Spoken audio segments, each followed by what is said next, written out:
یوه د تاسې هغه دوره ده چې تاسې کورو ته ځئ، تاسې کلیو ته ځئ، تاسې خپلو همزولو بسیرانو کسیرانو والدینو ته ځئ.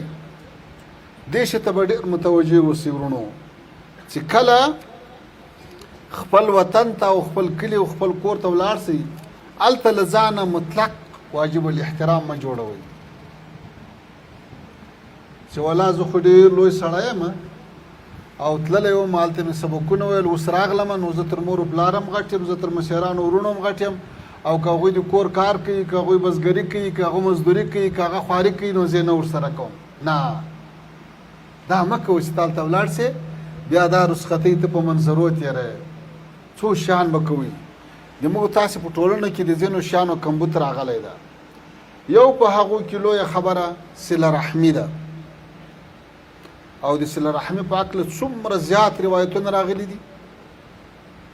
نو ته چې کور ته ولاړې چې د مور و پلار خدمت هم نه کوې، کورنۍ سره هغه د رزق او د روزي ګټلو په برخه کې هم کار نه کوې، په هغه خپلو استادانو مسیرانو اقرباو باندې په روغو رنځورو مریضو ناجوړ باندې پوښتنه هم نه کوې، نو بیا خو ته یو پردی مغروره انسان شوې. نو بیا خو له تا نه څه توقع په منطقه کې په کلي کې نه کېږي.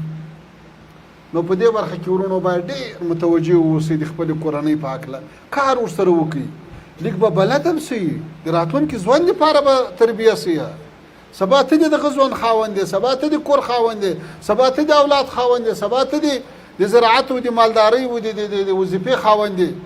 ښه داسې یو څه هلته هم د تربیت وسي، هم د ثواب وي، هم د ګټه وسي. نو دې شي ته به ډېر متوجه اوسئ. دویم شی د ځوانانو دپاره، د کلیوالو دپاره د باندې باید د تا صورت و سیرت و اخلاق دا د رسول الله صلی الله علیه وسلم د صحابه کرامو په شان وي. ته باید په خپل وخت هلته لمونځ په جماعت سره وکړې، ته باید هلته له خلکو سره داسې چلن وکړې چې د نورو خلکو هم زړه وسي چې کاش کې د ما زوی خو هم داسې طالب العلم وای، کاش کې د ما لمسی خو هم داسې طالب العلم وای، کاش کې داسې ادب لرلی، کاش کې داسې اخلاق لرلی. تاسو خو د اسلام تاریخ وګورئ، د رسول الله صلی الله علیه وسلم په مبارکه دوره کې، د خلفای راشدینو په دوره کې چې څومره فتوحات سوي دي، په هغو فتوحاتو کې د جنګ او د تورې دومره رول نه و لکه د اخلاقو.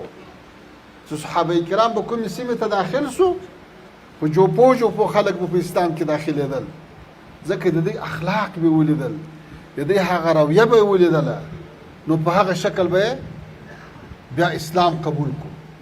نو اوس که تاسې خپلو وطنو ته له ښو اخلاقو سره ولاړ سئ او ښه رویه وکړئ، سنګینه وخت تېر کړئ، د تاسې اثرات به په ټول افغانستان باندې وي.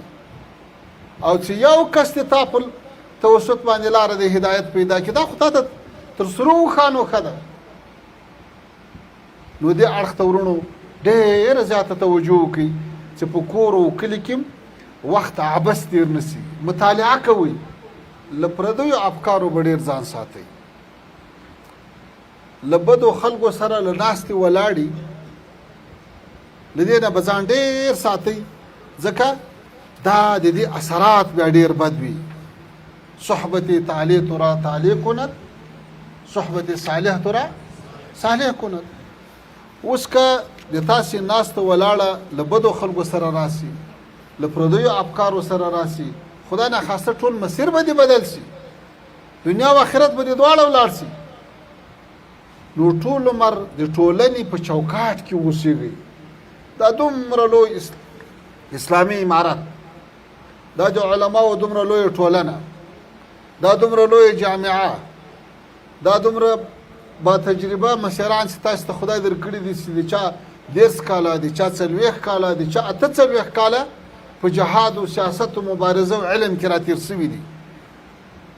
اوس که ته په دغه وړکي عمر واړه فکر باندې ځان تر ټولو هوښیار بولې او نورې لارې اختیاروې، بیا خو نو ګرمه دې تا ده، بیا خو غر کېږي.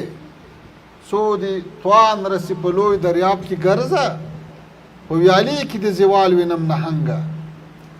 مایې چې کله له دریابه جلا سي، په ویالې کې ولاړ سي، په ویالې کې خو بیا راخوبو نه وي، څنګه اوبه وچ سوې د هلته مړ ده، یا څوک نیسي کبابۍ یې. نو له پردیو افکارو سره پام کوئ. نو دې سلسلې ته به ورونو ډېره توجه کوئ چې خدای مکړه په داسې لارو ولاړ نه سي